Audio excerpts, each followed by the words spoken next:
Last week you made your return to Oriel Park in front of a crowd. What was that? I'm sure that was a nice feeling coming back and playing in front of your home audience.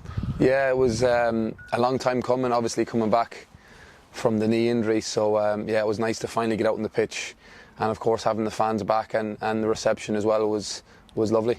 We were trying to work out when was the last time you played in front of a big crowd. The United Union Cup at the end of 2019 was the last time there was a crowd here at Oriel, so it must be nice to hear that sort of that ovation you got from the supporters. Yeah, of course it was a strange couple of years with everything, and with COVID of course, and not playing in front of crowds, so you actually got used to it a bit, even though it was never the same atmosphere.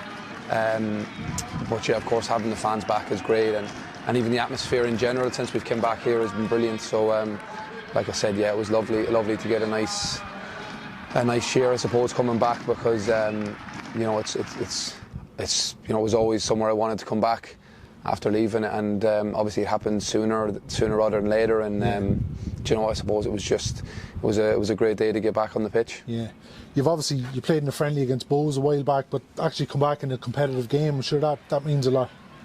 Yeah, I like that, playing a couple of games, a few minutes behind closed doors, and a couple of games with the 19s. I felt like a young John Mountney again, but no, it was important to get minutes, and it was what the manager said, is I needed to get minutes. That was the next step, and lucky enough I was able to do that and get some with the 19s. So you know, that's done now, and I'm training fully, so it's just about trying to get back in now. It's the old saying, you're better to miss the start of the season than the business end. You're back just in time for the running. Yeah, I suppose last year it was missing the running and playing the first half. So if you look at it that way, yeah, it's a better side to the season to be involved in. Of course, you have the cup competition starting, and we're in a good position as it stands in the league. So it's an exciting 12 games left for us. Yeah, you mentioned the FAI Cup. Obviously, we start with Longford here on Friday night. It's a competition that everybody in this town over the last decade, it's played a special part. No more so than you've been involved in every final since 2015. We obviously missed out as a club last year, but you were there with Pats. It's always the one we look for at the end of the season. If you can finish the season at the Viva, it's always a great day.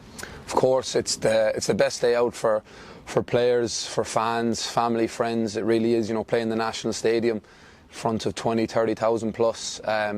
We have some great memories as a club of Dundalk in cup finals, and we'll be looking to see can we build up a run, but like that we always know that there's never been an easy game or an easy run through. So Longford at home is going to be a tough game as well, and we've done our video and homework on them, so we'll just have to take it one step at a time and look to do the business on Friday. It's hard to believe you played Longford in the semi-final in 2015 and you're involved.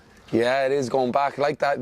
A lot of clubs, even I know they had times in the Premier Division, but a lot of clubs from the Division 1, the standard now is high, so you can see clubs like that going on runs. So like I said, it'll be a tough game. It's important to make sure we're ready for a tough game. What's your favourite memory, cup final memory? Well, you've put me on the spot there, Gav. We've had a couple. It's funny, we've had a couple heartaches as well, haven't we, in cup finals in extra time? Are they the ones you remember more, the ones you lose? I think it does, because we were lucky we'd won leagues, but we never really got to celebrate them because we were waiting the cup final was around the corner, and then it's a tough one because then you lose your cup final, you nearly go out on a low after winning the league. So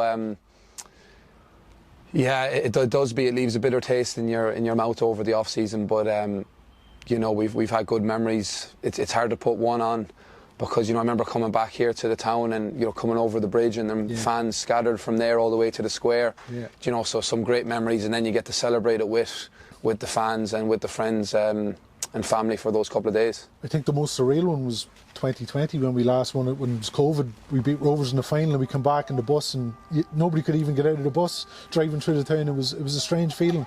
Yeah, it was a strange one. I remember even the game was strange. Obviously Dave McMillan became the hero that day and went and got the hat-trick to win us it. But yeah, it was strange. You're looking around, it's a lovely stadium and it's empty, but at least I suppose you put the hard work in together and we celebrated together after that. Yeah.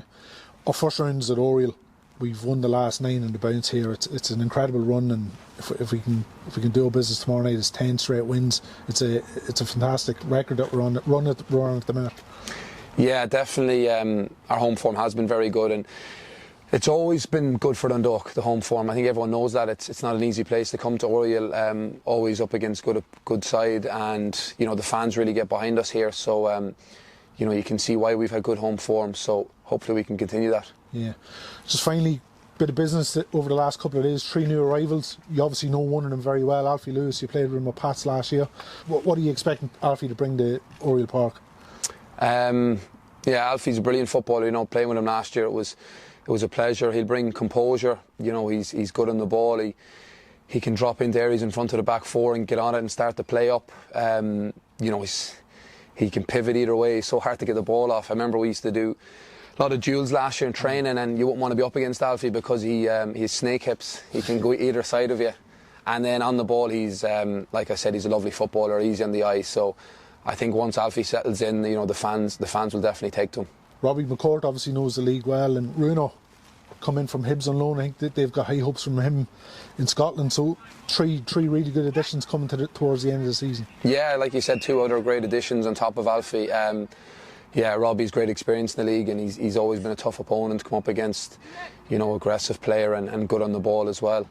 And then of course it's always good to have another attacking option as well. So yeah, hopefully the boys you know, settle in quick and can hit the ground running and be a big addition for us coming into the running. Good stuff. Thanks, mate. Nice one, Gav.